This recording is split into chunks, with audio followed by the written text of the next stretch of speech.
My name is Tenzing Bodosa. आंनि मुङा टेनजिं बड'सा।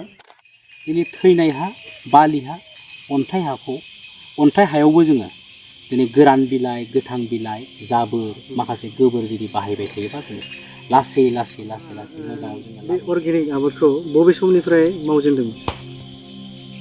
आङो 2000 खाराव आं फार्स्ट टाइम अर्गेनिक केनाडा सिटिफोराव आंनि गिदिर गिदिर पस्टार होनानैबो बिसोर साप्लाइखौ फानो।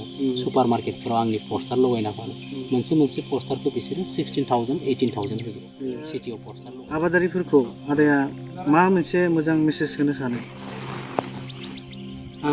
आंथ' जोंनि मानसिफोरखौ आं बयखौबो बेखौनो सानो जे हायोबा जोङो अर्गेनिक आबाद मावनांगौ। अर्गेनिक आबाद मावनायाव जे फसल खम जागोन बे नङा, आरो जोङो अर्गेनिकखौ माबायदिहै मोजां बांसिन फसल मोननो हायो, मोनफ्रोमबो बेमारनिफ्राय माबायदि रैखा खालामनो हायो बिनि राहा दङ।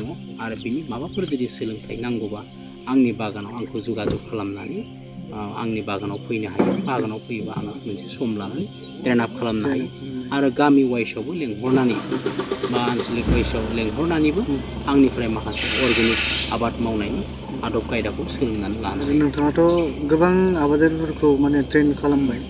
दासिम आङो 30निफ्राय 40,000 मिनिमाम 30निफ्राय 40,000 खेथियकखौ आङो ट्रेन आप खालामबाय। नागालेण्डआवबो आङो मन डिस्ट्रिक्टआव वांचिन गामियाव आङो ट्रेन आप खालामदों। अरुणाचलाव आङो रयिं, आबालि, जिया, वाक्र बेफोराव ट्रेन आप खालामदों। दिनै सिक्किमफोराव तारक, यांयां, नामचिफोराव आङो ट्रेन आप खालामदों। मेघालयफोराव तुराफोराव आङो खालामदों। स' बिभिन्न धरननि जायगायाव दिनै आंनि फार्माव दिनै जार्माननि, इउएसएनि, बेलजियामनि, फ्रान्सनि, दाबो आंनियाव दिनै इटालिनि आलासि दङ।